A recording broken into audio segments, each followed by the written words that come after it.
नमस्कार, आप सभी का द इंडिया पोस्ट पे मैं स्वागत करता हूं। आज हमारे साथ हमें मार्गदर्शन देने के लिए राष्ट्रीय स्वयंसेवक संघ के अखिल भारतीय गौ सेवा सह संयोजक अजीत प्रसाद महापात्रा जी, जिनका केंद्र काशी है। यह पिछले 40 वर्षों से मां भारती की सेवा कर रहे हैं। आज हमें इनका मार्गदर्शन मिलेगा। नमस्कार अजीत महापात्रा जी। नमस्कार जी। जी, आज हमें आपका मार्गदर्शन चाहिए गौ माता के ऊपर उपलक्ष्य पे। श्री सुरभै नमः। सर्वकामदुधे देवी सर्वतीर्थिभिषेचिनि पावने सुरभि श्रेष्ठे देवी तुभ्यं नमस्तुते। लक्ष्मीर्जलोकपालानां धेनुरूपेण संस्थिता घृतं वहति यज्ञार्थ मम पापं व्यपोहतु। श्री सुरभै नमः। जो मैंने मंत्र अभी पढ़ा, इस मंत्र का छोटा सा एक ऐसा अर्थ है।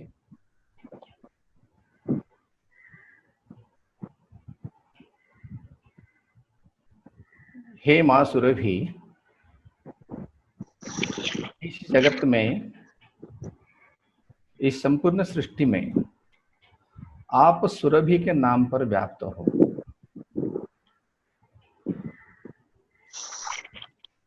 आपके पास में यह शक्ति है, सामर्थ्य है,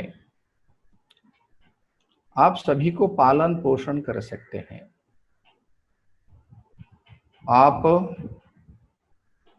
जितने तीर्थ हैं, सभी तीर्थ को आप अपने दूध से अभिषेक कर सकते हैं। किसी कारण से, किसी मंदिर, किस मठ स्थित कोई देवता, मंदिर स्थित कोई देवता, जो विग्रह हम स्थापना करते हैं, प्राण प्रतिष्ठा करते हैं, देवता का नाते पूजा करते हैं, लंबे समय तक अपूजा रह गया, पूजा नहीं हो पाए, तो आपका ही दूध से, दही से, घी से, पंचामृत से उस मंदिर का पुनः प्राण प्रतिष्ठा कर सकते हैं। इतनी शक्ति आपके पास में है। जैसे माता लक्ष्मी सबको पालन पोषण करती हैं, ऐसे ही मां आप भी पालन पोषण करती है। जो अपने देश में, अपने संस्कृति में, अपने धर्म में यज्ञ की संस्कृति था, अपनी माताओं ने गांवों में आज भी करते हैं। सवेरे शाम को पूजा की कक्ष में दीपक जलाते हैं, गाय का, घी का, और तुलसी के नीचे भी एक दीपक जलाते हैं। मूलतः मैं जहां रहता हूं, मतलब जहां मेरा जन्म है, मैं जहां का निवासी हूं, मैं ओडिशा का हूं। ओडिशा में ऐसा एक प्रथा है कि शाम की जो दीपक है और सवेरे का जो दीपक है, ये हर घर के द्वार बंध के पास में उसको जलाना। छोटा सा दीपक रहता है, 2, 4, 5 ग्राम घी रहता है, और आखिर में तुलसी के पास में जरूर जलाना। अगर ये घी गोमाता ने हमको प्रदान करती है, तो ये दीपक क्यों जलाते हैं, क्यों हम लोगों ने यज्ञ में, हवन में इस घी को डालते हैं, देते हैं, आहुति में जलते हैं? इसका कारण क्या है? उसके पीछे क्या कारण है? कहते हैं, आप भी परीक्षा कर सकते हैं, 1 ग्राम घी अगर दीपक में उसके द्वारा हो, या आप उसको हवन में प्रयोग करते हैं, तो स्वाभाविक ढंग से 1 ग्राम घी हमको 100 किलोग्राम ऑक्सीजन, जिसको प्राण वायु कहते हैं, ये प्रदान करती है वायुमंडल से। विनायक, इतनी शक्ति उसके पास में कर है। ले क्या जल्दी।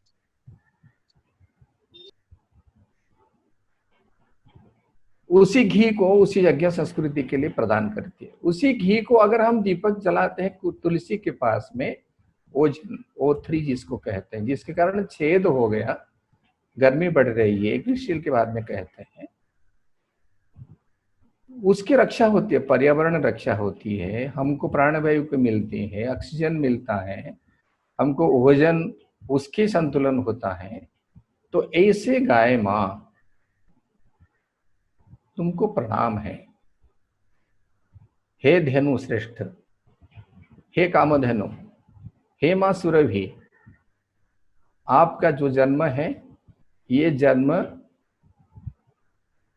हम जानते ही हैं, ये समुद्र मंथन से हुए हैं। मेरा विश्वास है माँ, तुम मेरे सब प्रकार की पाप को भी नष्ट कर सकती हो, समाप्त कर सकती हो, मेरे को पथ प्रदर्शन कर सकती हो। इतनी शक्ति माँ है, मैं तुमको प्रणाम करता हूँ। आज इस प्रकार का गाय माँ को, गौ माता के बारे में हम लोग चर्चा करेंगे। हम जब भी गाय का विषय सोचते हैं, गोमाता का चर्चा करते हैं, गोमाता के विषय हम सोचते हैं, तो ये गोमाता, इसका अर्थ है चार पैरे वाला, जो गाय के स्वरूप दिखने वाले कई प्रकार का, उसको गोमाता कहते नहीं है। भारत की गोवंश को गोमाता कहते हैं। उसको माँ क्यों कहेंगे, इसके बारे में थोड़ा चर्चा करेंगे। न्यूजीलैंड के पार्लियामेंट में एक बार डिस्कशन हुई, जिसमें साइंटिस्ट लोगों ने, पार्लियामेंट के मेंबर्स ने विज्ञान संबंध सब प्रकार का परीक्षण लेकर के वहां पर गए और चर्चा हुई। आप सभी को मैं प्रार्थना करता हूं, एक बार आप सभी जो जो बंधु हैं, सुन रहे हैं, आगे चलकर सुनेंगे। डेविल इन द मिल्क, इस पुस्तक को आप गूगल में जाके, यूट्यूब में जाके डाउनलोड करके, पुस्तक नहीं है तो पुस्तक मिल जाएगा, आप उसको देख लीजिए। A1 A2 का विषय जो चर्चा होती है उसके बारे में देख लीजिए। ये लिखने वाला व्यक्ति ये भारत का नहीं है, विदेश का है। जैसे 18 लोग भारत में आए, भारत की मिट्टी की परीक्षण किया, भारत को परीक्षण किया, और यहीं से जाने के बाद में ये सारे लोग, सभी डॉक्यूमेंट गूगल में मिल जाता है। ये सभी ने एक ही चीज कहा, भारत आज जो जिंदा है वो भारत अपने गाय के कारण जिंदा है। भारत आगे चल करके एक समर्थ भारत बन करके रहेगा तो गाय के कारण ही रहेगा। सारे विदेश के लोग, अपने लोग तो बोलते हैं समुद्र मंथन से गोमाता पहले निकली, बाद में लक्ष्मी माता निकली, बाद में कहते हैं धन्वंतरी के हाथ में अमृत कलश बाहर आया। जिस समय देवासुर संग्राम हुए, देवासुर संग्राम के समय पर विचार ऐसा हुआ कि जो जो चीज निकलेंगे उसको हम देवता और असुर के बीच में बांट देंगे। कई चीज वितरण हुए, ऐरावत हस्त निकले, पारिजात पुष्प की वृक्ष निकला, अनेक रत्न निकले, अनेक विद्याएं भी वहां पर निकले, माता लक्ष्मी नारायण के साथ रही। लेकिन गोमाता जब निकली, गोमाता को ना राक्षस को दिया गया ना देवताओं को दिया गया, ये गोमाता को ऋषि मुनियों को दिया गया। तो कहाँ रहते थे, भारत में रहते थे, भारत के लोगों को दिया गया। ये भारत के उत्पत्ति के बारे में भी थोड़ा बहुत हम सब लोगों को चिंता करनी चाहिए, सोचनी चाहिए, जानकारी भी होनी चाहिए। एक ऐसे ही प्रचलन में विषय आया, इसे हम इतिहास भी जानते हैं। तो भारत के बनने से पहले पृथ्वी की जन्म हुई। इस सृष्टि की तैयारी के लिए नारायण के चिंतन से जो विषय निकला, ब्रह्मा ने एक स्वरूप दिया। आदि प्रजापति ब्रह्मा जी ने इस सृष्टि की रचना की। सृष्टि की रचना ऐसे बढ़ते बढ़ते गया तो ऐसे लगा ब्रह्मा जी को, प्रजापति को लगा ऐसा कि ये बढ़ते ही जा रहा है, तो एक बार भगवान को, नारायण को, विष्णु को जगानी पड़ेगी। नारायण को जगाया गया तो नारायण जी ने अपनी सृष्टि को देखने के बाद में वो आश्चर्य हो गए। तो उन्होंने सोचा कि भैया इतना बड़ा जो बन गया उसको मैं पालने के लिए तो मैं कैसा करूं। ब्रह्मा जी को उन्होंने आग्रह किए कि ऐसा एक जैसे लैबोरेटरी बनाते हैं ऐसा एक स्थान बनाओ जिसको मैं देख करके सारा सृष्टि की मैं पालन पोषण करूंगा। उन्होंने एक भूखंड बनाया जिस भूखंड के अंदर में सब कुछ है। वो भूखंड भारत के नाते आगे चलकर कहा गया। कहते हैं भारतवर्ष में जो नहीं है ये जगत में नहीं है, जगत में जो कुछ है भारतवर्ष के अंदर है। और जितने देवताओं ने किसी न किसी कारण से धरती में अवतार लिया तो उन्होंने लालायित रहे कि भारत की भूखंड में ही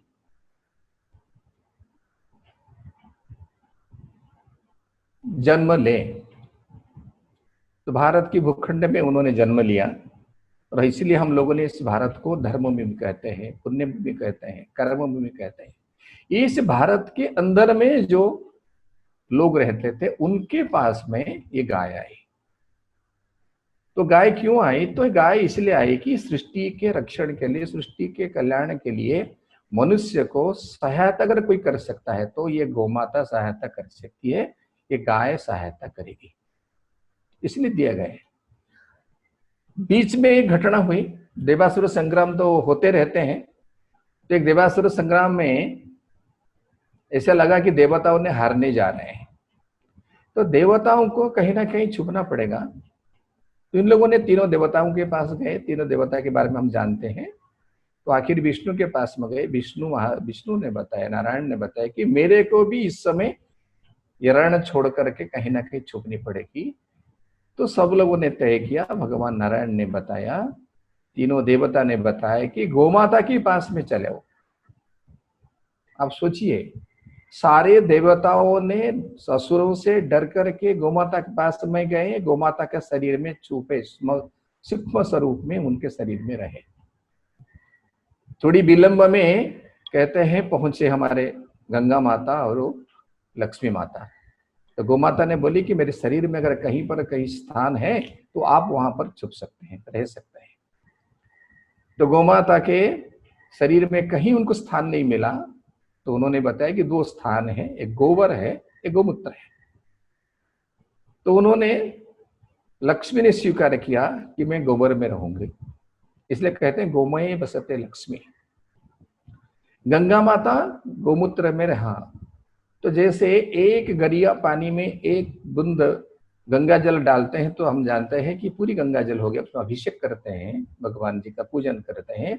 ऐसे ही पानी के अंदर में एक बूंद अगर आपने गोमूत्र डाल दिया तो स्वाभाविक रूप से ये पवित्र हो जाता है। तो पंचगव्य कहते हैं, दूध, दही, घी, गोबर, गोमूत्र, ऐसे तीन गव्य है। दूध, गोमूत्र और गोबर। दही और घी ये दूध से निकलता है। हम जानते हैं पंचामृत में हम भगवान जी को अभिषेक करते हैं, स्नान कराते हैं। शायद आप जानते होंगे नहीं होंगे, मेरे को पता नहीं, किंतु एक विधान है सप्तामृत में भगवान जी को स्नान कराना, शिव जी की अभिषेक कराना। ये सप्तामृत क्या होता है? दूध, दही, घी, शहद और मधु या शहद, इसके साथ में शर्करा मतलब चीनी नहीं है, ये चीनी जहर होता है। चीनी शरीर के अंदर में जाए तो 1 ग्राम चीनी भी हजम नहीं होता, इसलिए इसमें गुड़ कहते हैं, शर्करा कहते हैं। और 2 अमृत है, वो है गोबर और गोमूत्र। इस सप्तामृत में अगर भगवान शंकर को स्नान करता है, कुष्ठ जैसा, लेपर जैसा महारोग भी ठीक हो जाता है। तो गोमाता का इतनी ताकत है।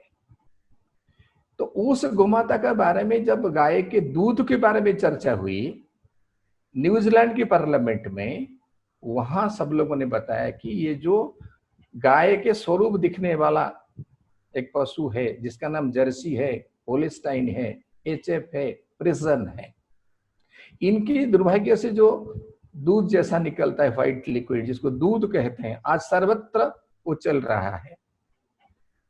ये दूध नहीं है, ये जहर है।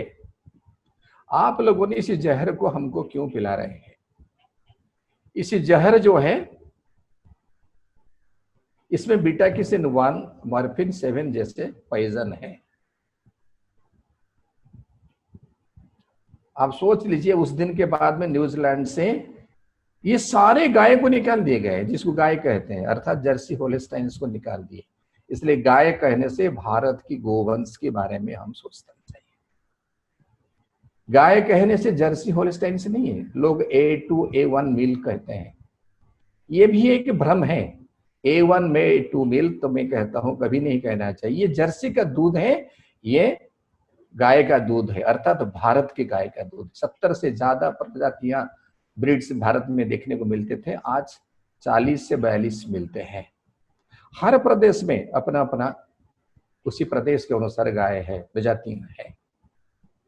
आप सोच लीजिए, विषय ऐसा है कि सभी देवताओं ने आके गाय के शरीर में शरण लिया, किससे डर करके? असुर से डर करके। इसका अर्थ है उस समय असुर राक्षस ये गाय को नहीं खाते थे काट के, गाय को पूजा करते थे।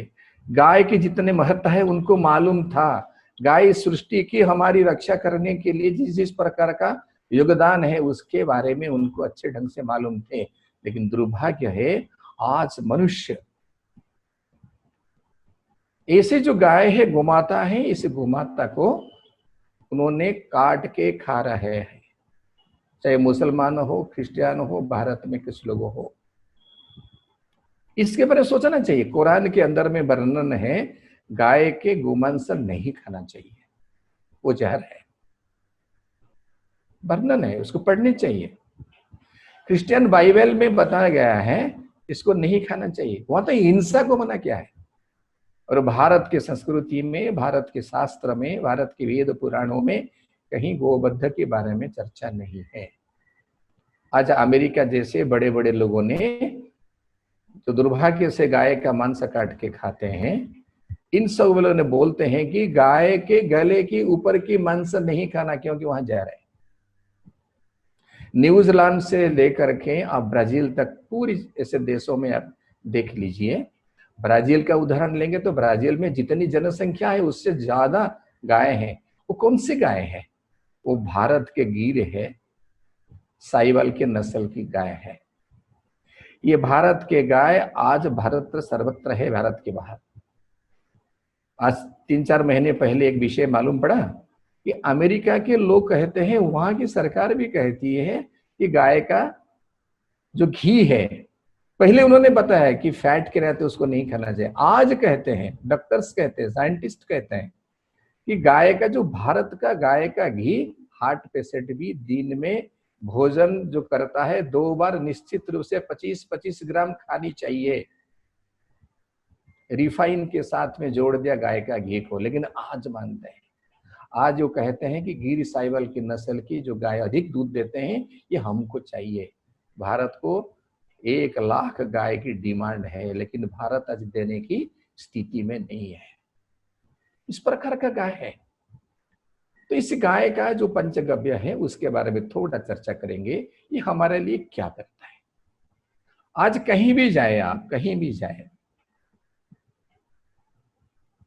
मैं प्रदीप भाई को, मनोज भाई को धन्यवाद देता हूं। आज इस विषय को सबके सामने धीरे धीरे लेने जा रहे हैं।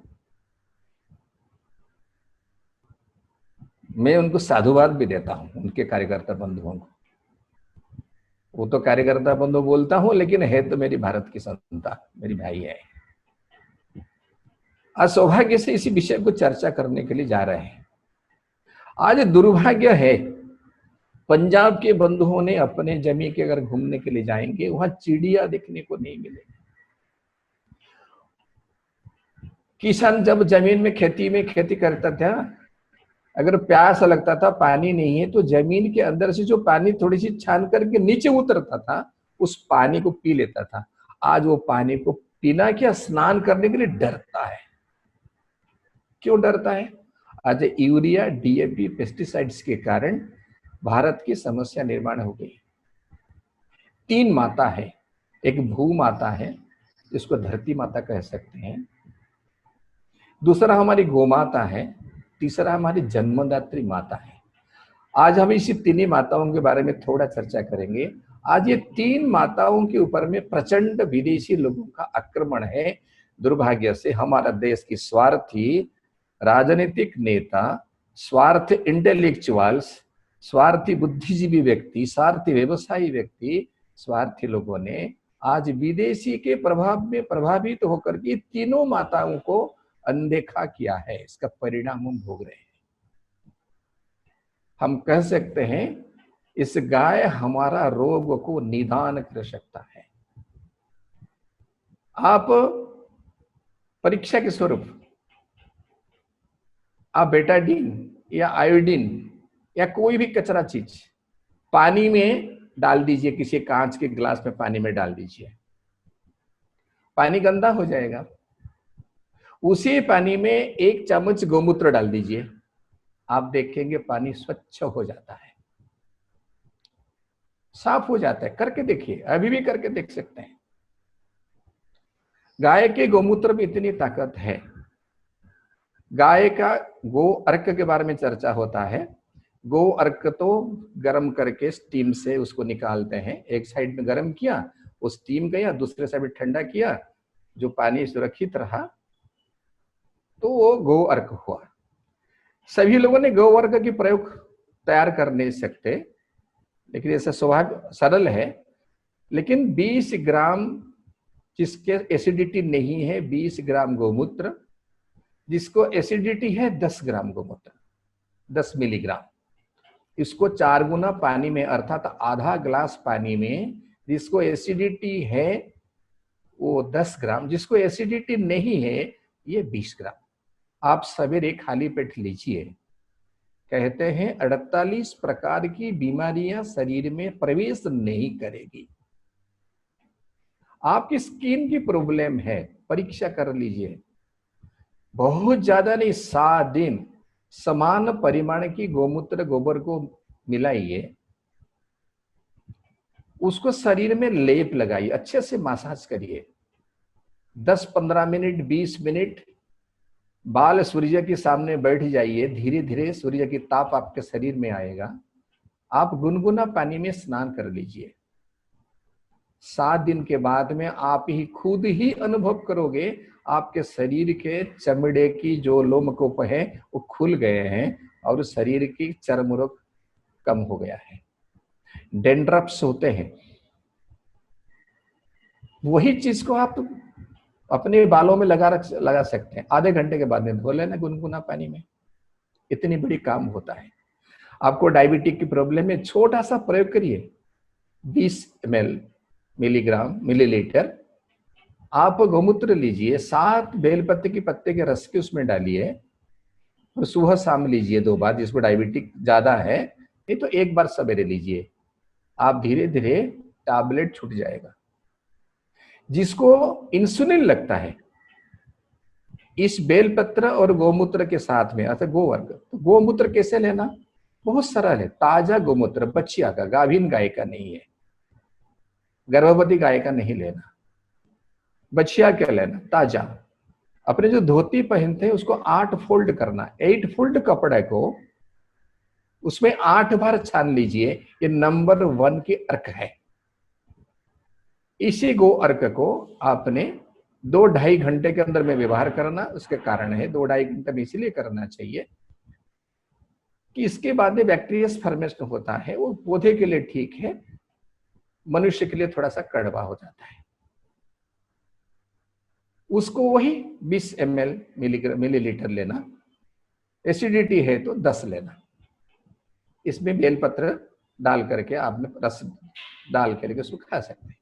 इंसुलिन वाला को 2 किलो मेथी 2 लीटर गौमूत्र में भिगवा दीजिए, एक कांच की बोतल में रख दीजिए। 48 घंटे के बाद निकालना, उसको छाया में सुखा दीजिएगा और उसका पाउडर बना लीजिए। 1 चम्मच पाउडर बेलपत्ते की रस लेने के आधे घंटे के बाद में लेना।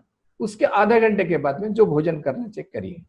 धीरे धीरे आपको 3 महीने के अंदर में आप इंसुलिन से टैबलेट को शिफ्ट हो जाओगे और धीरे धीरे 1 साल के अंदर में टैबलेट से धीरे धीरे नॉर्मल स्थिति में आ सकते हैं। 2 साल तक लेंगे तो भविष्य में इसको डायबिटीज की दवाई लेनी नहीं पड़ेगी।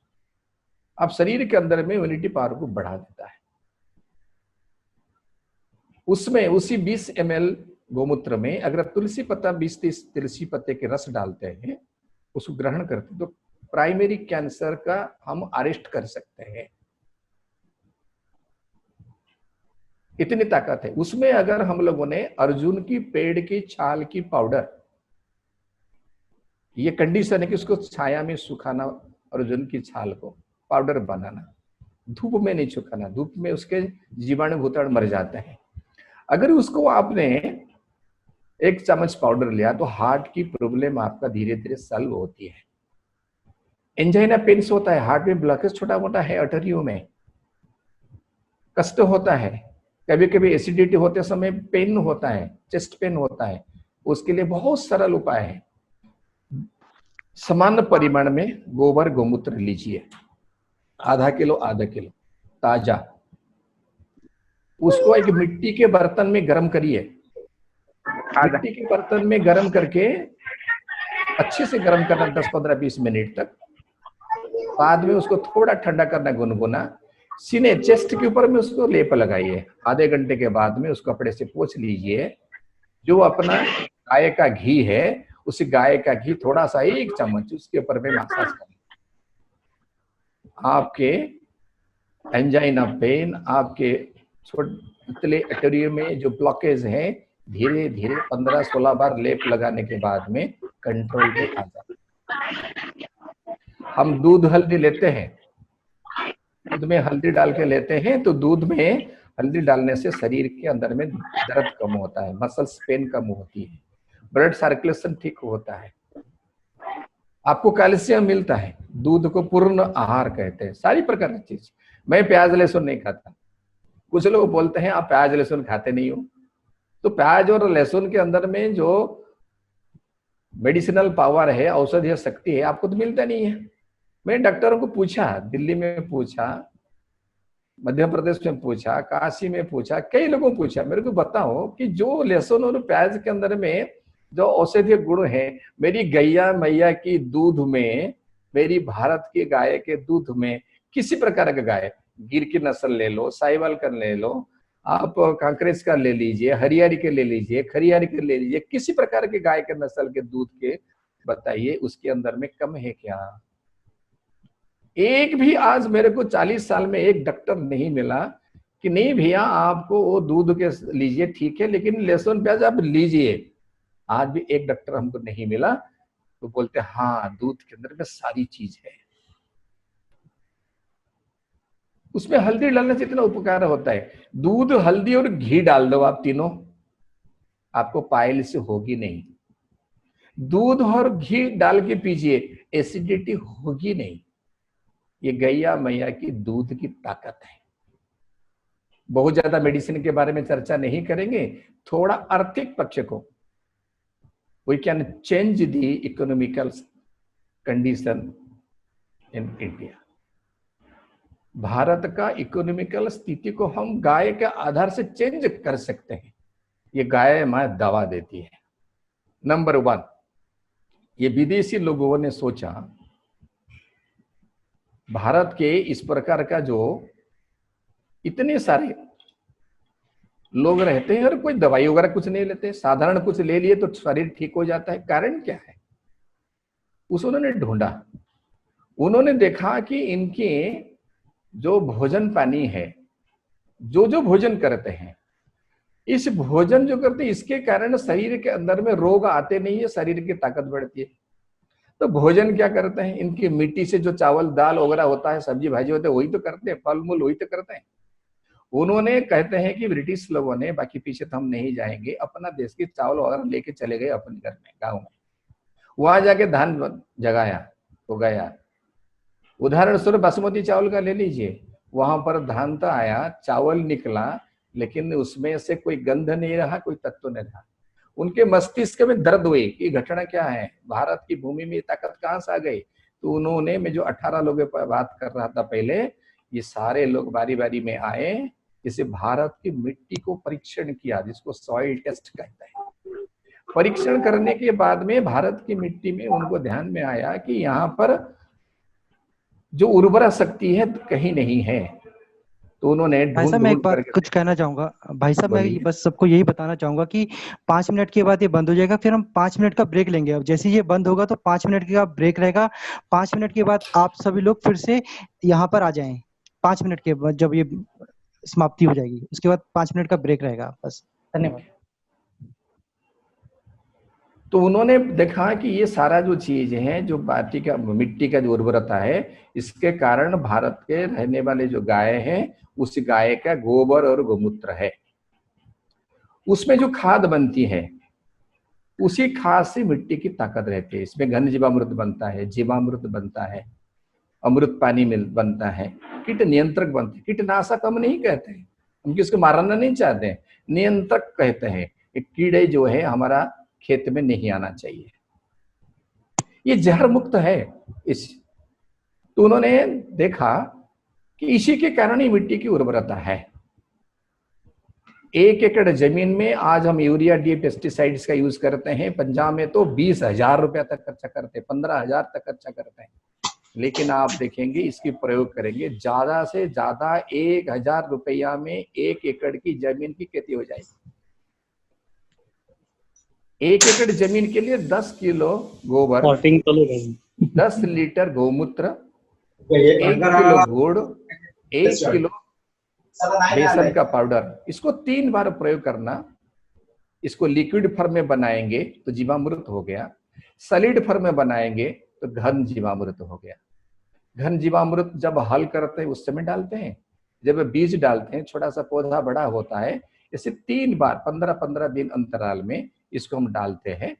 कुल मिलाकर इसमें खर्चा होता है 1 एकड़ जमीन में पूरी फसल निकलने के लिए 4 किलो गुड़, 3 किलो बेसन और गोबर गोमूत्र। तो अपने घर में एक गाय है तो फ्री है, हर दिन हमारी गाय 12 से 15 किलो तक गोबर दे देती है, और हमको 10 किलो गोबर, 10 लीटर गोमूत्र केवल 15 दिन में एक बार चाहिए। जब पौधा बड़ा हो जाता है, गुड़ उसमें माइनस कर देते हैं, इसमें बेसन माइनस कर देते हैं, केवल गोबर गोमूत्र, आखिर में आधा किलो गुड़ केवल यूज करते हैं। कीटनाशक बनाते हैं, नीम के पत्ते की और गोबर गोमूत्र की सहायता से हम कीटनाशक बनाते हैं। अगर उसमें से कीड़े नहीं गए, कुछ मित्र कीड़ा रहता है, शत्रु कीड़ा रहता है, अगर नहीं गए तो उसमें 50 ग्राम लहसुन और 50 ग्राम हरी मिर्च डालते हैं नीम पत्ते और गोमूत्र के साथ में, 10 लीटर में एक बार। 21 दिन के बाद तैयार हो जाता है, उसको छान करके 10 गुना पानी मिला करके छिड़क देते हैं। और उसमें से अगर कुछ ऐसे शत्रु कीड़ा रहते हैं, जाते नहीं है, फिर आप दूसरा बना लीजिए। ये 5 के साथ में आप तुलसी की पत्ता डाल दीजिए 150 ग्राम, 1 किलो बेलपत्र डाल दीजिए, 1 किलो धतूरा डाल दीजिए, 1 किलो जो आंख बोलते हैं उसको डाल दीजिए। इसमें इतने जबरदस्त कीटनाशक बन जाती है, ये कीड़े भाग जाते हैं। खर्चा क्या है? कुछ नहीं है, अपने ही बगीचा में, अपने ही जमीन पे लहसुन होता है और हरी मिर्च होती है। आज हम देश में अगर सोचा जाए तो हम लोगों ने आज 13 लाख करोड़ का यूरिया डीएपी पेस्टिसाइड्स खा लेते हैं।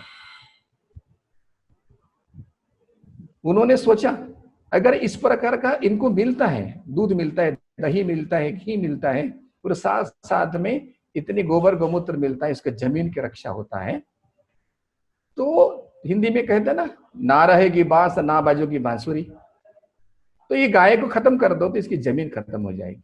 इनको दूध दही घी नहीं मिलेगा, जो कि हमारा साधारण व्यक्ति भी भोजन करता था। उस कारण से शरीर के अंदर जो शक्ति रहती थी, कोई दवाई की आवश्यकता नहीं पड़ती थी। थोड़ा बहुत कुछ हुआ तो औषधि पेड़ पर हमारे पास में रहता था, गोमूत्र के साथ ले लो, गोबर के साथ ले लो। इस प्रकार का शक्तियां अपने गौमाता के पास में है। मैंने आपको एक मोबाइल का पीछे लगा हुआ एक चिप्स के बारे में दिखाता हूं। 2 प्रकार का है। दिल्ली के एक कुछ लोगों के सामने एक बार चर्चा आई, वहां उस मीटिंग के बाद में एक हॉस्पिटल में दर्शन के लिए गया, कुछ पेशेंट थे, वहां एक मेटरनेट वार्ड में गए। तो एक छोटा सा नवजात शिशु, डॉक्टर ने परिचय कराया, परिचित भी थे। तो वहां उनके साथ में 4 लोग थे और हम भी 4 लोग थे। वहां फ्रिज था, वहां टीवी था, वहां एसी था, और उस माँ के पास में एक मोबाइल, उसके बाजू में उसकी भतीजी एक लैपटॉप में उसके फोटोग्राफ्स भेज रहे थे, एक मोबाइल पड़ा हुआ था, और हम सब लोग के पास में एक एक मोबाइल था। मैंने डॉक्टर साहब को पूछा, डॉक्टर साहब जी, ये सारे इलेक्ट्रॉनिक्स चीज जो है, ये सारे इलेक्ट्रॉनिक्स चीज में जितने रेडिएशन निकलती है, इसका क्या ये छोटे से बच्चे के प्रभाव पड़ेगा कि नहीं पड़ेगा? उस माँ पलट करके देखी, वो भी एक डॉक्टर थी। वो आश्चर्य हुआ, हाँ ये तो सही है। इतने सारे जो रेडिएशन का प्रभाव हमारे मस्तिष्क में आता है, हम जानते हैं कंटिन्यूअसली। मेरा हार्ट कंटिन्यूअसली पिछले 4 साल से हेडेक हो रहा था। मैंने जब इस छोटा सा चिप्स को लगाया, मैं उनको बताया इसका नाम है एंटी रेडिएशन चिप्स। सौभाग्य से पंजाब में ही 2 साइंटिस्ट निकले हैं, इसकी परीक्षण करके उन्होंने बताया। डॉक्टर पांडे जी हैं और एक बंधु है। तो जब इसको मैंने मोबाइल में लगाया, आज तक इस मोबाइल के कारण जितने हेडेक हो रहे थे, 1.5 साल से 1 पैसा का मैंने मेडिसिन खुद ही नहीं लिया। वो क्या है? ये एंटी रेडिएशन चिप्स है। मैंने डॉक्टर्स को पूछा, उस मीटिंग के अंदर साइंटिस्ट को पूछा, 2 संत महात्मा बैठे थे, उनको भी पूछा, मेरे को बताइए कि गाय का गोबर का दाम कितना है? एक महाराज जी बैठे थे, वो तो हंस के बोले, अजीत क्या बात कर रहे हो, गाय के तो गोबर कर देती है हमारे आश्रम के सामने, इसको साफ करने के लिए 2 रुपया 4 रुपया खर्चा करनी पड़ती है। तो एक किसान था, उन्होंने बताया कितना होगा, 2-4 रुपया होगा, ज्यादा अगर बेचेंगे तो, खाद के रूप में बेचेंगे तो और थोड़ी पैसा होगा। मैं इनको बताया कि गाय का गोबर का दाम 25,000 रुपया है। आश्चर्य हो गए। मनोज भाई सोलंकी ने इसका पहला निकाला। ये जो चिप्स है ये कुछ नहीं है, 1 ग्राम गोबर केवल है। हम पर्यावरण की बात करते हैं, बहुत बड़े बड़े बात करते हैं, ये नहीं करना चाहिए, वो नहीं करना चाहिए। अभी कोरोना की वायरस के बारे में सोचते हैं। कोरोना का वायरस को आप नाक के माध्यम वायरस अंदर जाता है, मुंह के माध्यम वायरस जाता है। जब निकलते हैं ना, नाक में थोड़ा सा घी ऐसा लगा करके निकले गाय का घी, कोई भी वायरस अंदर नहीं जाएगा। 6 घंटा तक आप सुरक्षित रहोगे। मुंह के जिह्वा के ऊपर में थोड़ा सा आप केवल सौंठ रखिए 4-5 मिनट तक, वो धीरे धीरे गलेगा अंदर। उस लाल के माध्यम से लीजिए, पानी मत पीजिए। उस श्वास के माध्यम से अंदर तक की आपकी सारा साफ करी पेट तक जाएगी, कोई वायरस काम नहीं करे, कोरोना से रक्षा हो जाएगा। इसके ऊपर में 15 मिनट छोड़ करके 1 चम्मच घी ले लीजिए, शहद के साथ ले लीजिए, शर्करा के साथ लीजिए, चीनी के साथ नहीं, गुड़ के साथ में ले लीजिए, इतनी ताकत है। तो उस एंटी रेडिएशन चिप्स जो है, उसी चिप्स को मैंने बताया कि इस चिप्स का दाम 25 रुपया है, और 1000 लोगों ने वहां खरीद किया। अगर 1 ग्राम को 25 रुपया हुआ तो 1 किलो को कितना हो गया? मेरे को पता है धीरे धीरे आगे 2-4 साल के अंदर में ये चिप्स, आज इसका रेट अमेरिका में 1000 रुपया है। 1 लाख रुपया एक गाय का गोबर का 1 किलो का दाम आज ऐसा है। तो गैया मैया कभी भी नहीं मर सकती। हम चाइना का विषय बोलते हैं, जितने सारे भारतवर्षों में गणेश जी का पूजन होती है, लक्ष्मी माता का पूजन होती है, दीपावली में दीपक जलाते हैं, दीपावली में मूर्तियां बैठाते हैं लक्ष्मी और गणेश जी का, ये सब चाइना का, इधर उधर का केमिकल युक्त। सरकार चिल्ला चिल्ला कर बोल रहे हैं कि उसको पानी में मत डालिए, इसमें पानी में डालेंगे तो पानी खराब हो जाएगा, पर्यावरण खराब हो जाएगा। हमारा देश में लंबे समय से गोबर की गणेश की पूजन होती थी। आज गोबर की गणेश की पूजन अगर आप करते हैं तो आज ये पर्यावरण रक्षा हो जाएगी।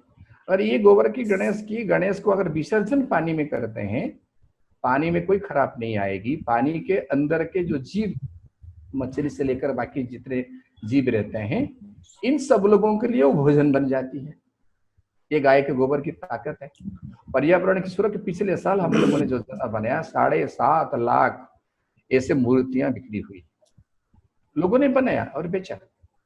एक उदाहरण मैं आपको देता हूँ। नागपुर में हमारे एक हितेश भाई रहता है, उन्होंने दीपावली के समय दीपक बनाया। वो दीपक जो पहले साल 3 साल पहले बनाया गोबर के माध्यम से, तो गोबर में अगर 1 किलो गोबर लेते हैं तो 100 ग्राम मुल्तानी मिट्टी उसमें मिलाइए और गोबर उसमें थोड़ा सा 100 ग्राम चावल का माड़ मिलाइए, इसमें दीपक बन जाता है। कोई भी सांचा से, सांचा पीतल का हो, सांचा लकड़ी का हो, सांचा मिट्टी का हो। और उसमें जब घी देते हैं उसका लाभ मिलता है, बताया मैंने। थोड़ा सा बेस में अग्नि लगी, आग लगी, तो उसमें एक नया चीज निकल गया, तो थोड़ी सी धुआने के लिए, बाद में बुझ गई। तो फिर उन्होंने रिसर्च किया कि जो अग्निहोत्र करते हैं उसमें जो हम डालते हैं उसी को गोबर गौमूत्र में मिट्टी कम करके वो दीपक बनाया। इसमें गौशाला, मठ मंदिर के लोग, सेवा बस्ती, स्लम से रहने वाले बहने भैया और कुछ ऐसे समाज के लोग मिल करके उसको बनाया। इसमें जो धूपबत्ती बनता है, जिस कारण से पर्यावरण की रक्षा होती है, मच्छर तो भगते हैं, हमको अच्छी चीज मिलती है। इसमें नागर मुत्थार और जटामसी मिला लेते हैं, घी मिलते हैं, थोड़ा चावल मिलता है, उसी में वो दीपक बनाए। उन्होंने बताया कि दीपक को जलने के बाद में जहां रखते हैं थोड़ा दूर रखिएगा, कपड़े के पास मत रखिए। कारण उसके बाद में घी समाप्त होने के बाद जो बेस में अग्नि लगी वो धूपबत्ती का काम किया। 40-45 मिनट तक उसके अग्निहोत्र का जो प्रभाव रहता है उस प्रकार का अग्निहोत्र धूप के नाते वो पूरा काम किया। आप आश्चर्य होंगे, पिछले दीपावली में 1 करोड़ दीपक बनाया नागपुर के बंधुओं ने। एक गरीब से गरीब परिवार के घर में 6,500 से 11,000 रुपया चला गया। आज इस रेडिएशन को ठीक करने के लिए एकमात्र उपाय है गाय का गोबर, उसमें कुछ भी बना लीजिए। कानपुर में एक होटल के अंदर हमने देखने के लिए गए थे, तो वीरेंद्र भाई साहब जी ने बताया कि ये होटल बहुत अच्छा बना है मेरा, आप आइए, बहुत लोग प्रशंसा करते हैं, आप भी देख लीजिए।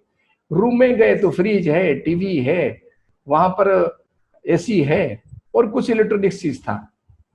और एक परिवार वहां से बाहर निकला। मैंने वीरेंद्र भाई साहब को पूछा, बोले भाई साहब जी इस रूम में 6 घंटे तक जिस लोगों ने रहा, इतने सारे रेडिएशन से उनको प्रभावित किया, तो छोटा सा बच्चा 1 साल का, उसको कैसा? तो उनके आंख से पानी निकल गया। उन्होंने आज अपने रूम को गोबर के भिन्न भिन्न प्रकार, झूमर लगाया है, द्वार बंद लगाया है, जो बंधन बार कहते हैं द्वार बंद लगाते हैं, उन्होंने लगाया है, मूर्तियां बैठी ही हैं। आज उस घर के रेडिएशन टोटल एंटी रेडिएशन ये काम किया, कुछ भी नहीं है।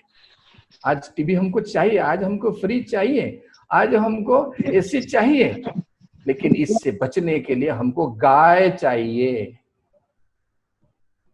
हमारी जमीन धरती माता को उन्होंने बंजर बनाया। और आश्चर्य होंगे आप, गाय मरने के बाद में हमको 40 लाख रुपया दे करके मरती है, मरने के बाद देती है। उसका फॉर्मूला तो यह बता नहीं सकता, लेकिन गाय को स्लटर हाउस में मत भेजिए, गाय को समाधि खाद बनाइए, उसको समाधि दीजिए।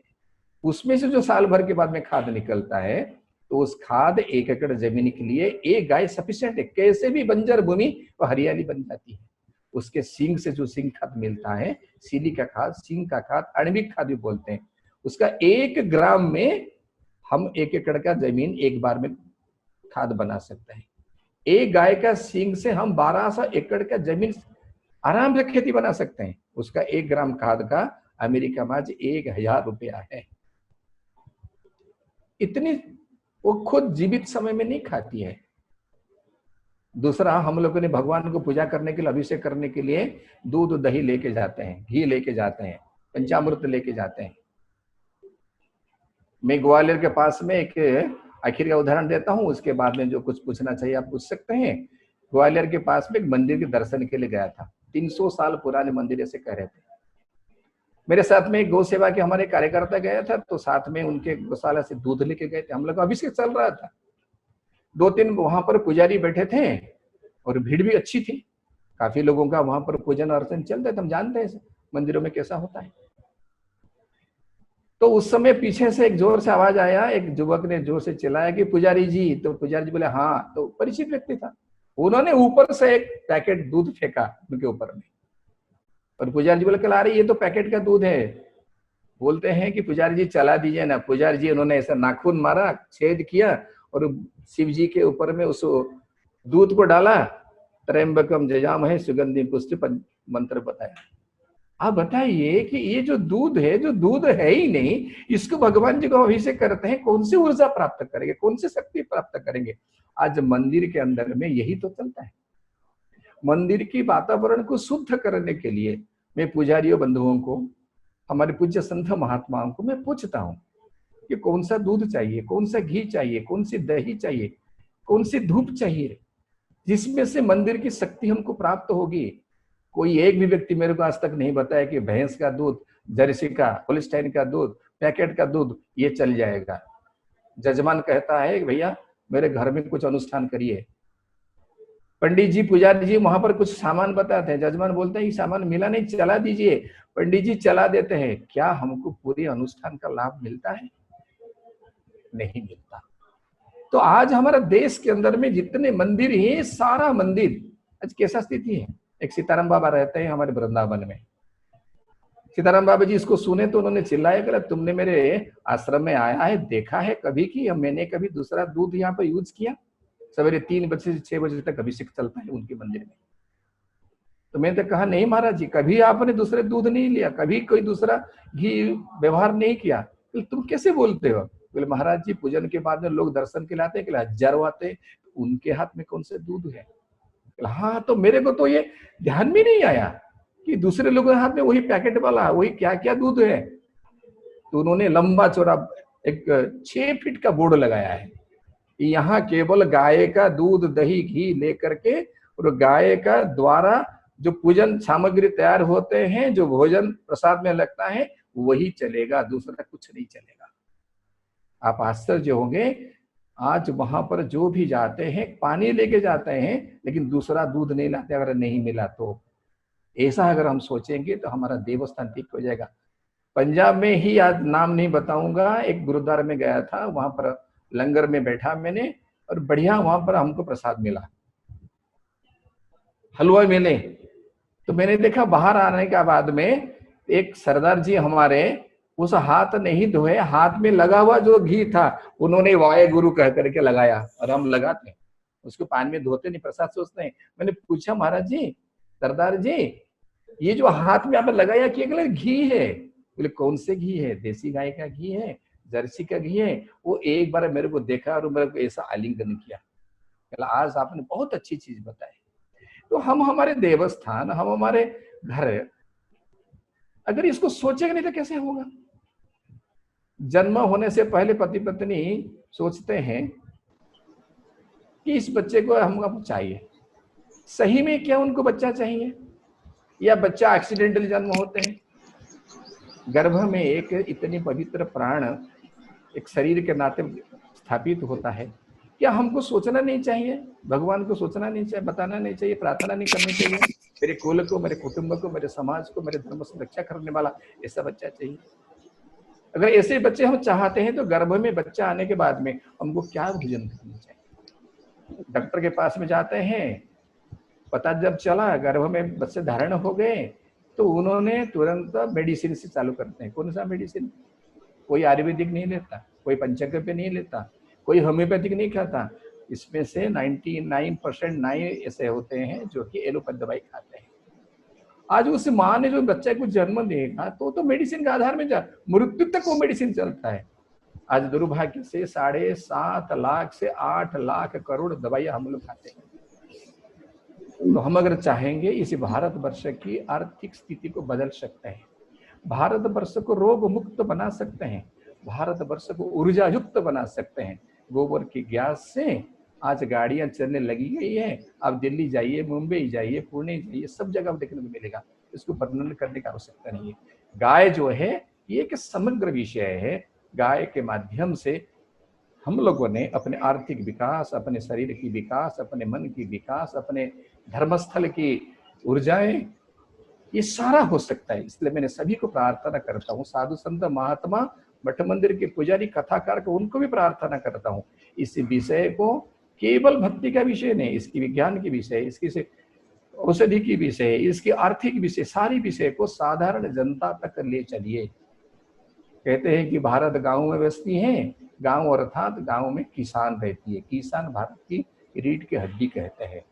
उस रीढ़ की हड्डी के अंदर में जो रस जो प्रवाहित होता है, जिसको बोन मैरो कहते हैं, वो हमारी गौ माता है। कहीं से रस थोड़ी सी कम हो गई, ये हड्डी की गैप बढ़ जाएगी, सारा शरीर बिगड़ जाएगा। तो इसे गाय माँ, ये गाय हमारी जीवन है, मेरी गाय मेरी जीवन है। इसको समझें, इसको विचार करें और इसको हम लोगों ने अमल भी करें। इतनी प्रार्थना है। जय कुमार। करण जंग जी, आपका सवाल था। करण जंग, आपकी आवाज नहीं आ रही। करण जंग जी, एक बार वो नीचे से माइक ऑन कर दें, नीचे से माइक ऑन करते हैं पहले, नीचे से माइक ऑन करें करण जंग जी। अमित जी, अमित कुमार जोशी जी, आप सवाल पूछना चाहते हैं? अमित जी, हाँ जी भाई साहब, ऐसा है जी, मेरा जो बेटा है वो उसकी 9.5 साल उम्र है, उसको इंसुलिन के इंजेक्शन जी, आपका आवाज क्लियर नहीं आ रही है, बोलिए फिर से। कि इंजेक्शन बंद हो जाएंगे। अमित जी, आपकी आवाज नहीं आ रही, फिर से पूछिए, रिपीट आराम से। मनोज जी, आप उसको दोहरा दीजिए अमित जी की आवाज को, अगर आप समझ पा रहे हैं तो। मेरा बेटा है, 9.5 साल की उसकी उम्र है, उसको इंसुलिन के इंजेक्शन लग रही है जी। दो चीज लीजिए, मैंने आपको इंसुलिन लग रही है उसको मैंने बताया कि पहला आपने 4-5 चीज नहीं खाना चाहिए। एक तो गाय के आधार की चावल वगैरह जो है, गेहूं वगैरह है, उसको भोजन करिए, एक नंबर है। यूरिया डीएपी शून्य, तो जिसको जैविक भोजन कहते हैं। दूसरा, चीनी बंद कर दीजिए, आयोडीन नमक बंद कर दीजिए, सादा नमक, सेंधा नमक लीजिए, रिफाइंड तेल बंद कर दीजिए, इतनी बंद कर दीजिए। और उसके साथ में मैंने जो बताया, गाय का गोमूत्र और जो बेल पत्ते का प्रयोग आधा घंटा छोड़ करके, ये आपका जो पाउडर मैंने बताया मेथी वाला गाय के गोमूत्र से, एक बार रिपीट कर देंगे जरा उसको? हाँ, रिपीट करता हूँ यहाँ। जिस आयु का बच्चा बोल रहे हैं उसको 10 मिलीलीटर ml गो अर्क को गोमूत्र, ताजा गोमूत्र को 8 फोल्डिंग कपड़े में छान करके 8 बार जो निकलेगा अवशेष, इसको गो अर्क हम कह सकते हैं। उसके 2-2.5 घंटे के अंदर उसको मैं अमित जी आपको इसकी रिकॉर्डिंग भेज दूंगा, इसकी रिकॉर्डिंग भी मिल जाएगी अमित जी आपको, जो भाई साहब ने बोला है। अगला प्रश्न है अपने जो लॉयर हैं पेशे से, करण जंग जी। करण जंग जी, पूछिए। नमस्कार जी। जी नमस्कार, बोलिए। नमस्कार, आप बात सुन रहे हैं मेरी? आ रही है आवाज, बताइए। जी जी जी, हाँ बोलिए। हाँ, तो मेरा तो एक सरल सा प्रश्न था कि जो गाय का दूध है, देसी गाय का, वो हाँ जी, आहार एक भोजन का मात्र है या अमृत है? मैं बताया पूर्ण आहार है। हम जो भोजन करते हैं उस भोजन का, अगर इसी पर जो प्रयाग में कुंभ मेला था, मैंने 100 से अधिक संतों को मिला, कई ऐसे वहां पर जो आकर के व्रती थे उनको मिला। उन्होंने पिछले 15 साल से 20 साल से केवल सवेरे, दोपहर को, शाम को 1-1 गिलास दूध लेते थे, कुछ नहीं लेते थे। उतने में उनके शरीर ठीक है, पिछले 30 साल से 20 साल से चल रहा है। हम तो अमृत कहते हैं उसको, लेकिन जब भोजन की विषय आता है, इसलिए जो आहार में भिन्न भिन्न प्रकार लेते हैं, ये सारी चीज दूध में मिलता है, इसलिए मैं इसको पूर्ण आहार दूध कहा। ये तो अमृत है ही। ठीक है। अगला प्रश्न राकेश जी हैं, राजस्थान से। राकेश जी, राकेश जी आपको आवाज आ रही है? आपने नीचे से म्यूट खोला है? राकेश जी,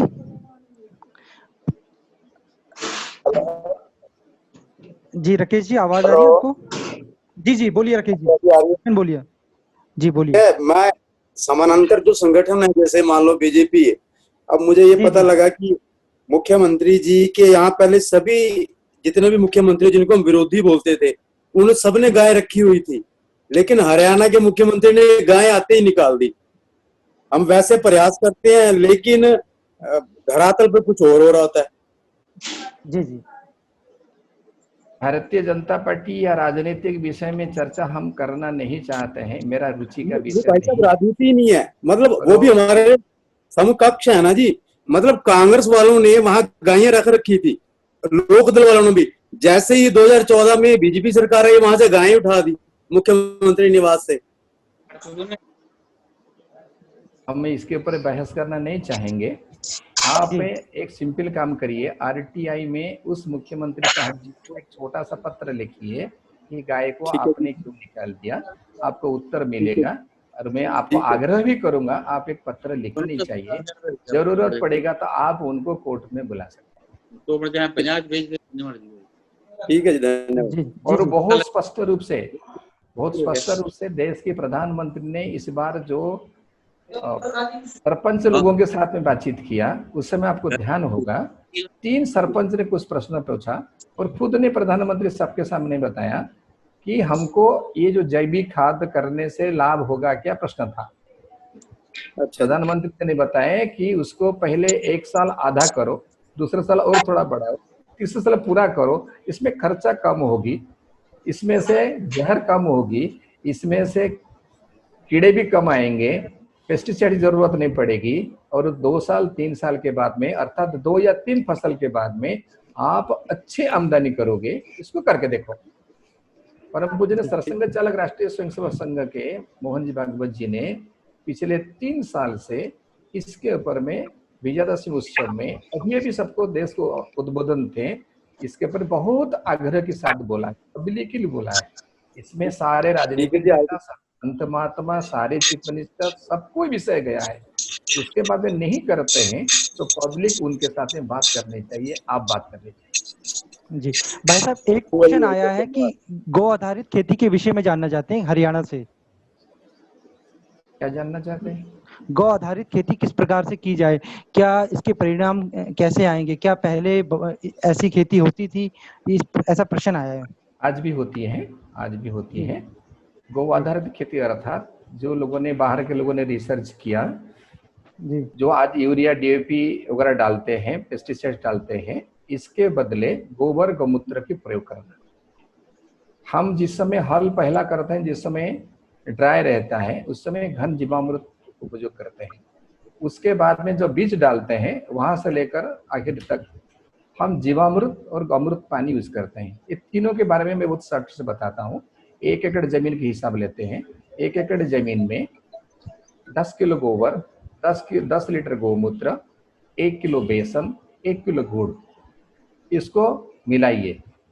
उसको मिला करके मिट्टी के 20 लीटर ऐसा पानी रह सकता है, ऐसे मिट्टी के घड़े से उसको अच्छे से मिला करके, मिक्स करके, उसका मुंह कपड़े से बांध लीजिए। कोई कीड़े बीड़े अंदर नहीं जाएगा। कपड़े से बांधने से ऑक्सीजन अंदर जाएगा, बैक्टीरिया फॉर्मेशन, माइक्रोस फॉर्मेशन उसमें सहज सरल से हो जाएंगे। उसको 7 दिन के बाद में, ऐसे 4 दिन 5 दिन बन जाता है, लेकिन 7 दिन के बाद में निकालना। उसमें 10 गुना पानी मिलाना, 222 लीटर हो जाता है। तो उसको 10 गुना पानी मिला करके 1 एकड़ जमीन में छिड़क दीजिए। इसको सॉलिड फॉर्म में बनाएंगे तो घन जीवामृत हो जाता है। उसको जिसमें हल करते हैं, उसको पाउडर बना के डाल दीजिए। जब बीज डालते हैं तो उस समय ये डालिए। जब छोटा सा एक 4-5 इंच का 6 इंच का पौधा बनता है, उसमें दोबारा डालिए 15 दिन के बाद में, जो जीवामृत कहते हैं। जब थोड़ा बड़ा हो जाता है, 1 फुट का हो जाता है, उसमें तीसरी बार डाल दीजिए। ऐसे 3 बार डालने के बाद में आपको बेसन नहीं मिलाना, इसमें गुड़ केवल, वो भी आधा किलो, 1 किलो नहीं, लेकिन वही 10 किलो 10 लीटर गौमूत्र, 1 मिट्टी का घड़ा 20 लीटर का। 7 दिन के बाद उसको निकालिए। इसका नाम बदल जाता है, उसको अमृत पानी कहते हैं। इसके कारण ध्यान रखिए कि कीड़े, शत्रु कीड़ा नहीं आता है। जो थोड़ा बहुत आते हैं उसके लिए बहुत सरल उपाय है। एक नीम के पत्ते 1 लीटर पानी में 1 किलो नीम के पत्ते डाल करके, गौमूत्र में, पानी नहीं तो गौमूत्र में, एक कांच की बोतल में रख लीजिए। ऐसे 10 लीटर बनाइए। उसको 21 दिन के बाद में छान लीजिए। उसको अच्छे से 10 लीटर में 1 लीटर नीम के पत्ते, वो ज्यादा भी नहीं है, तो उसको छान करके इसके 10 गुना पानी मिलाकर स्प्रे कर दीजिए। मैं 3 प्रकार का आपको बताया कीट नियंत्रक का, इससे पहले बताया था, उसको आप नहीं होंगे तो आपको ध्यान में आ गया होगा। इसमें कीड़े जो शत्रु कीड़ा है वो आएगा ही नहीं। एक चीज ध्यान रखिए, हम लोग जो जीवामृत, घन जीवामृत या अमृत जल डालते हैं वो मिट्टी नहीं लेते हैं। वो मिट्टी में जब डालते हैं वो पेड़ नहीं लेता। वो मिट्टी के अंदर में जो माइक्रोस रहते हैं, जो केंचुआ रहते हैं, वो उसको जैसे गंध बचता है, गंध से दुनिया चलता है, मनुष्य को बोलने की शक्ति है, बाकी सब लोग गंध में चलते हैं। वो नीचे से बाहर निकल करके आते हैं, उसको खाते हैं। जीव जीवस्य जीवनम, हम लोगों ने जो जीवामृत डाला वो एक केंचुआ माइक्रोस का जीवन का धारण हुए। उन्होंने उस मिट्टी को मुलायम ऊपर नीचे किया, उसके मलमूत्र त्याग किया, मिट्टी को मुलायम बनाया। उनके जो मलमूत्र से जो तैयार हुआ उसको पेड़ लेता है, बाद में पेड़ हमको फल फूल के नाते दे देता है। जीव जीवस्य जीवनम, जीव जीवस्य कारणम, जीव जीवस्य रक्षणम, वही जीव हमको रक्षा किया। तो ये मिट्टी में इस प्रकार का अगर हम प्रोसेसिंग करते हैं तो इसमें आज की जो यूरिया डीएपी से निकलता है उसमें से 10 से 20% आपका आमदनी बढ़ जाएगी। एक दो बार में बिल्कुल बंजर से बाहर निकल जाएंगे, तीसरी बार में आपकी आमदनी बढ़ जाएगी। पहले साल से ही आपका 15,000 रुपया कम होगा तो आपकी खेती नहीं होगी, आपको लाभ ही होगी। बोलिए भाई साहब, अभी पंजाब यूनिवर्सिटी से एक प्रोफेसर हैं कपिल शर्मा जी, वो कुछ सवाल पूछना चाहते हैं। कपिल शर्मा जी, कपिल शर्मा जी। राम राम जी। जी राम राम।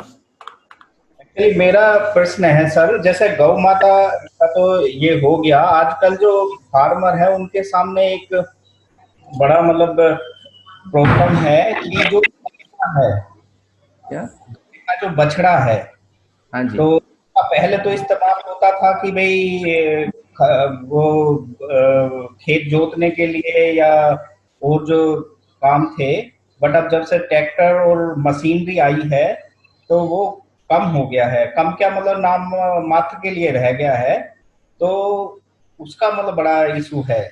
जैसे मैंने ऑब्जर्व करा, मैं भी एक गांव से ही बिलोंग करता हूँ, तो उस पे आप कुछ कि इस इशू को कैसे मतलब हैंडल किया जाए। इससे तो भाई साहब गाय का जो दूध मिलता है ना, गाय का दूध कहते हैं, मजाक करते हैं हम लोग, गाय दूध नहीं देती। ये नंदी जो है ना, जिसको वृषभ बोलते हैं, नंदी बोलते हैं, सांड बोलते हैं, बुलक बोलते हैं, ये दूध देती है। अगर आपकी नंदी ठीक नहीं है तो आपको अच्छे दूध नहीं मिलता है। नंदी अर्थात जो नंदी, आपको गौ संवर्धन वाली विषय कहते हैं, जो नंदी है, ये नंदी की माँ कितने दूध देती है। अगर 20 लीटर दूध देती है, इस नंदी के क्रसिंग में जो बच्चा पैदा होगा उन्होंने पहले 15-16 लीटर देगी, धीरे धीरे 20 को चले जाएगी। उसके माँ और उसके नानी के मदर, ऐसे 2 पीढ़ी 3 पीढ़ी तक हम विचार करते हैं। एक तो गौ संवर्धन की दृष्टि से हमको अच्छी नंदी चाहिए। आज भारत में नंदी के अभाव है। आज हम सीमेंट से लाते हैं ब्राजील से, वहां पर भी डिस्टर्ब हो गया है, ये दुर्भाग्य है। एक ये काम है।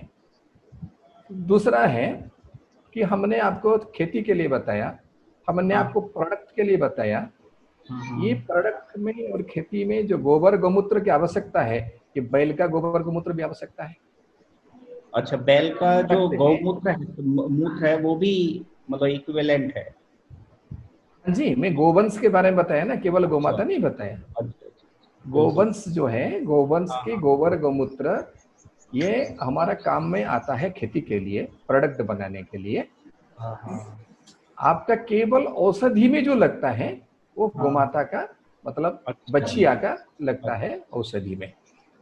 बाकी खेती में प्रोडक्ट बनाने में ये हमको बलद का चाहिए। हाँ, तो मेरा सर यही मतलब आपका है कि एक्चुअली इसका बहुत कम ज्ञान है लोगों को जो मतलब है, तो इस वजह से मतलब ये कि जैसे मैंने ऑब्जर्व करा, मैं तो आपको प्रैक्टिकल मतलब प्रॉब्लम बता रहा हूँ कि मतलब अब तो बछड़े को पाल ही नहीं रहे लोग, मतलब ऐसे ही छोड़ देते हैं। छोड़ने का दिक्कत ये है कि अज्ञानता के कारण, तो इसमें भी हम लोग जो है अज्ञानता के कारण। दूसरा है कि 6.5 लाख रेवेन्यू विलेजेस है। इसमें अगर सोच लीजिए 5 लाख गांव में 1 लाख में छोड़ ही देता हूँ, 5 लाख गांव में अगर खेती होता है, आप देखेंगे कि 5 लाख गांव में ट्रैक्टर नहीं चलते हैं। आज भी बैल के माध्यम से खेती होती है। आज सब लोगों ने बोलते हैं जो तेल वगैरह जो घड़े होता है ना, कुल्लू, उसमें केवल बैल के ही स्पीड से, बैल के माध्यम से जो तैयार होता है वो हमारा शरीर के उपज हो गए हैं। आज बैल चालित ट्रैक्टर शुरू हो गए हैं कई जगह में, बिल्कुल पैसा कम खर्चा होता है। उस ट्रैक्टर में कोई ईंधन की जरूरत नहीं है, तो बैल चला रहे हैं। बिल्कुल इस और टाइप आप की जो दिल्ली प्रोडक्ट है उन्हें हाँ हमें जी, प्रमोट करना चाहिए। थोड़ा सा साउंड आपका कम हो रहा है, बताइए।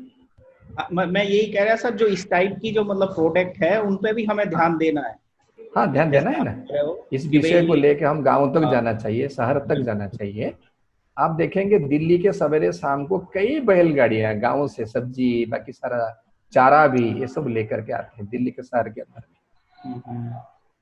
ये एक बहुत बड़ा इंटरनेशनल षड्यंत्र है कि हमारे गोवंश को नष्ट करने के लिए।